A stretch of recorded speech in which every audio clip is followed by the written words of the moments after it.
I respect her a lot for what she did because it's not easy. When you come to a new country, like you need to have some serious determination. Flamenco is very expressive and it's about putting all your emotions out there. The amount of people she brings in and opens up this culture to is just incredible. Yeah, she's basically built an entire little Spanish community here. It's pretty cool. She is just astounding, so talented in her performance and her choreography, and the best teacher ever. My name is Maria Osende, Girls, and here I am. the pressure's on.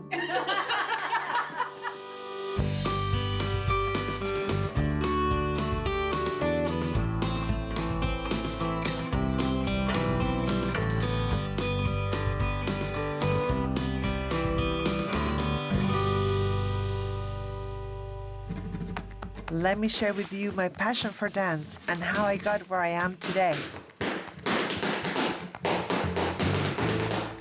My name is Maria Osende. I am a professional dancer, producer, teacher, choreographer, and artistic director of Atlantic Flamenco Productions here in Halifax, and also the director of my dance school. I have a flamenco and ballet for adults dance school. Ballet is like your yoga, it's like something where you have very established routines, it's very organized, it's very clean. Flamenco is very different. You pull the energy from a very different place. I think one of my first memories of seeing her perform, she actually brought me and my sister up on stage. And there's just this huge festival, and I was just amazed at all the people there and, amazed by her. My mom, she's a very hard worker. Well, when she kind of gets her eyes set on something, she puts in a lot of hard work to get it. She's just this incredible independent figure. I feel like sometimes I can be a bit of a pushover, so if I really need to bring in the big guns, I ask my mom to help me out. And then every time she has a performance, I'm just reminded of how important and how much people really respect and appreciate her bringing what she's brought to Halifax. I grew up in Madrid, which is very, very different from Nova Scotia. It's a very busy city, and that's where I started dancing too. Spain had a dictatorship for 40 years. There was very little art or performing arts because it was 40 years behind the rest of Europe. They weren't really looking at their own traditions so much. They were looking more at doing the rich guys in Northern Europe are doing, From a very young age, she knew she wanted to be a ballerina. And in the 70s, this French ballet dancer with his boyfriend moved to our neighborhood. So it was sort of sensation. He opened a ballet school. I really enjoyed it. I was very shy. And so the dancing was really a very good outlet. First, she made the Spanish national ballet team. So she said she's had a salary pay since she was 14, still doing school. My teachers in Madrid said, I can't teach you anymore. You're at a level where I don't know, it's time for you. She took me to New York one summer and I auditioned and I got into the School of American Ballet, which is one of the best schools in the world for dance. After that, I joined the National Ballet of Spain. But what happened was she got really tall. And then she was too tall, and she said her problem was that all of the male leads were shorter than her. And so her only option was to go north. And that's kind of how she ended up in Germany. Yeah, she moved to Berlin all on her own, when she was 17 or 18, against her parents' wishes. They didn't think that the dancing career was going to work out. And I auditioned and I joined the Berlin Ballet in Berlin, what was Berlin West. So I moved to Berlin in 1987, and 2 years later, the Berlin Wall came down. And the joy, I remember people with a hammer, hammering the wall with bleeding hands. I remember the McDonald's, because they didn't have McDonald's or bananas or chocolate or coffee, so coffee was gone everywhere, which is not good. And the Burger King and the McDonald's, there was just piles of garbage and there's no food because they all wanted to try that.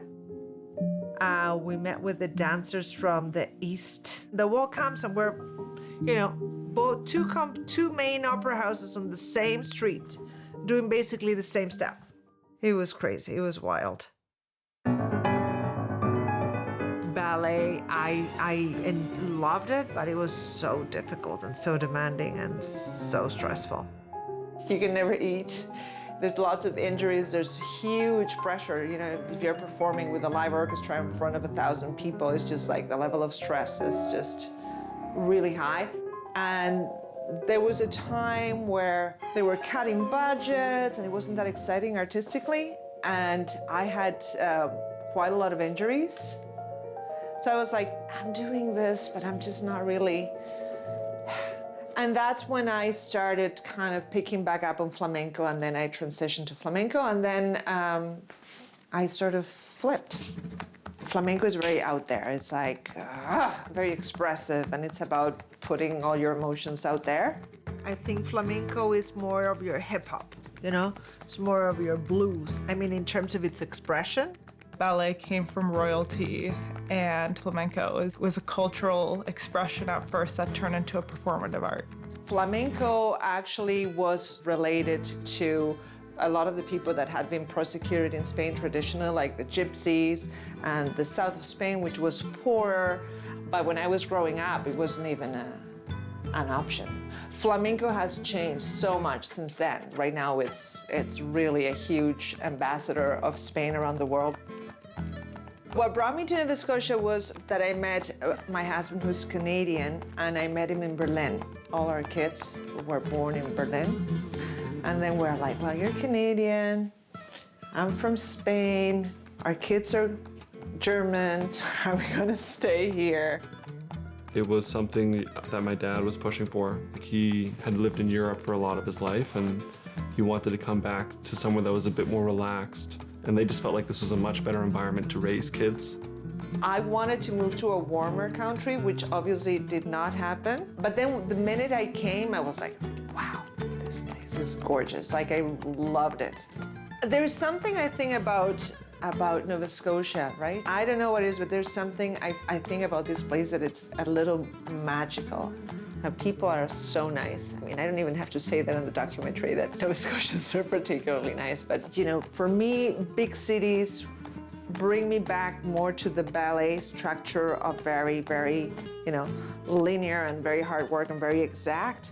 And here in Nova Scotia, I feel more like in my flamenco sort of, you know, I can be more myself and be more free.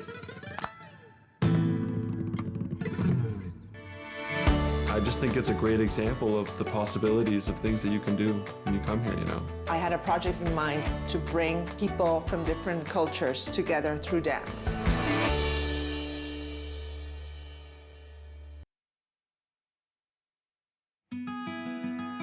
After performing as a world-class ballet dancer in Europe, my family and I made the decision to start our new life in Nova Scotia. I love going for walks around the province. I love the water and I love the landscape. It feels like bright and like beautiful, a place you can call home so easily. When you come to a new country, you have to be very resilient. And just because you're dealt your deck of cards or your hand doesn't mean that's the way it has to be. I respect her a lot for what she did, because it's not easy. Not anybody can do it. You know, like, you need to have some serious determination.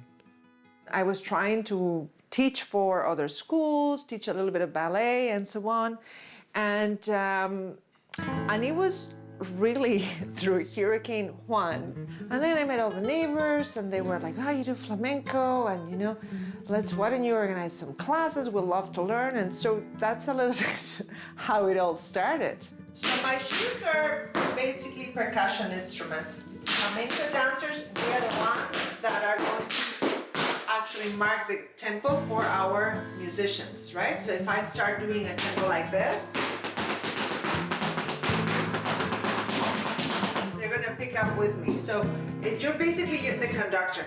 I met a couple of musicians and I started performing and people were like, wow, what is this thing? It's amazing. If you ever go see a show, it's very passionate And a lot of the time it's like pain or like a tragedy that happened.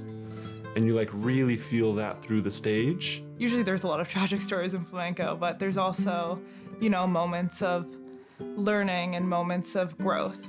The energy flows between you, the musicians, and the audience. And hopefully you can sense that, and that makes you perform better, right? This are your sounds. You have this sound, that sound, the stronger one, el golpe, which is the whole foot. And then you have the point, the punta, and then you have what is called a whip, which is latiguillo. And with all those sounds together,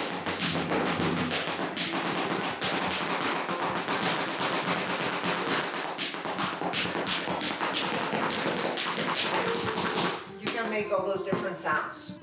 I remember growing up, we'd always go to the Multicultural Festival. They would hold it down in Alderney. And that was always my favorite part of the year because it was like the best food. I'd get to see my mom perform. Dance has really the power to transcend culture and frontiers, because when people are dancing, you're not, you know, there's no language. There's just movement, and everybody understands movement. It's universal. Every culture has a dance. I thought that this idea was so interesting that I actually, for the Canada 150, I had a project in mind, which was to bring people from different cultures together through dance. So on Canada Day, we organized this festival called Fuse, and that's where I met a lot of the dancers from different cultures, like Darshini Shaw, who's Bharatanatyam dancer, and many, many other dancers that were from different styles.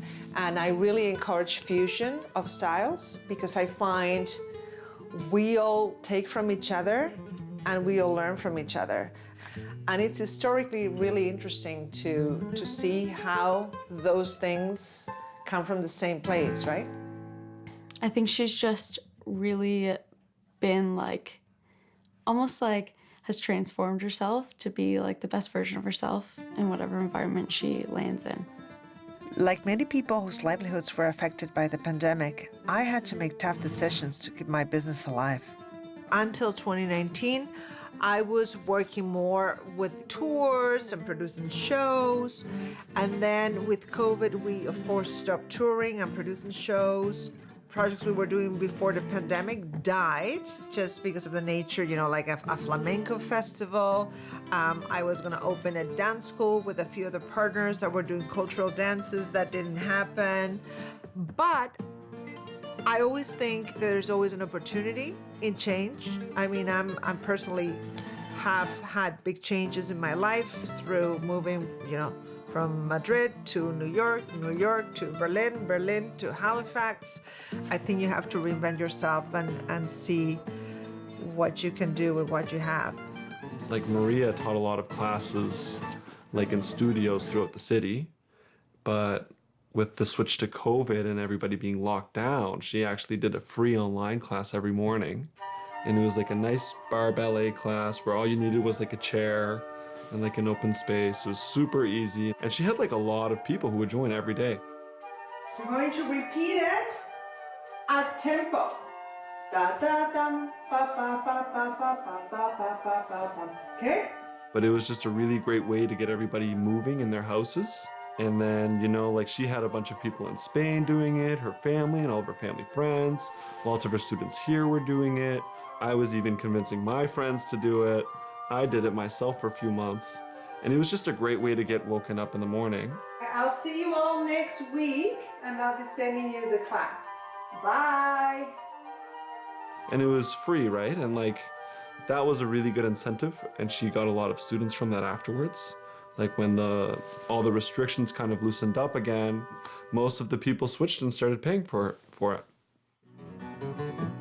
I met the most amazing people through teaching. I mean, such a variety of people, such a variety of ages, and such a variety of nationalities.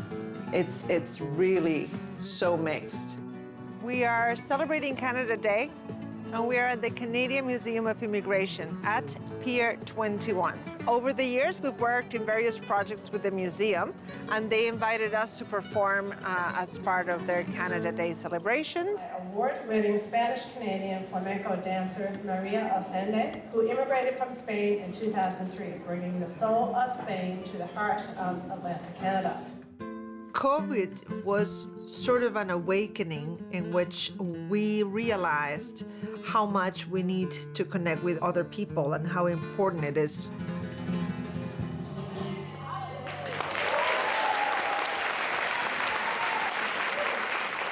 It always feels so good to be here as an immigrant and as someone that made their life here in Canada. So I'm very appreciative of the museum. I just think it's a great example of like the possibilities of things that you can do when you come here, you know. Being able to turn something she loved as a kid into a career and be able to still pursue it every day and teach classes, even when she's 54 and looking amazing, still performing. It's pretty cool. We're preparing for a recital. Maria helps draw parts out of you didn't know you had. She just makes it so pleasant to be involved in it.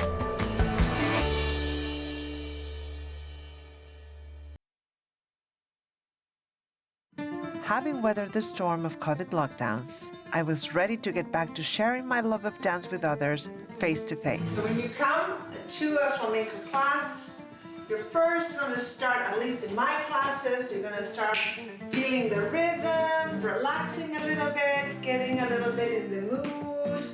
We'll start a little arm sequence. We'll learn how to clap a little bit.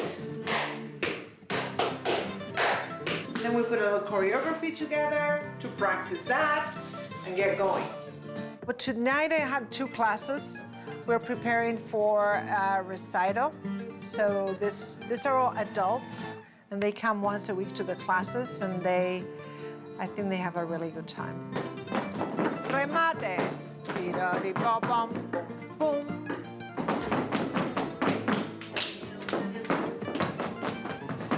Maria is a wonderful teacher, a wonderful flamenco teacher, and she has so much creativity.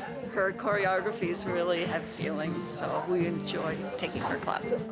Yeah, so let's get this ready for our recital on the 17th. You know, we have a big space, so we have to make sure all the lines are really clean and that it looks so. Let's just review all the positions of the dance so that we have a really nice and crisp performance. I think it's a bit of a psychotherapy for a lot of women. They come in there and I'm like, come on, just give it, you know? And they find it, I think, liberating to go on, you know, to the staff and just to get really strong, really angry, and just, and then I think that they feel good. Yeah, so I think it's very much cheaper than therapy. Maria helps draw parts out of you didn't know you had. I know for the performances, she does push you a little bit harder in a way that's good. Then we go step 1, you look sideways 2. Paso, planta. Now the arms, not swinging, the arms pull down. Paso, planta. I really think that she inspires other people to take on whatever they want to do. I mean, I've been dancing for about 10 years now, and I have no intention of going anywhere, and I'm in my 70s, and it keeps me fit, and it's so good for your mind, and this is my social life. You know, if I didn't have a dance class, I wouldn't go out probably. And she just makes it so pleasant and such a dream to be involved in it. When I was dancing, I remember thinking, teaching, that must be so boring, right? I just wanted to be on stage and performing and so on. But I think it's, I love it. I'm really passionate about it. Girls, the pressure's done.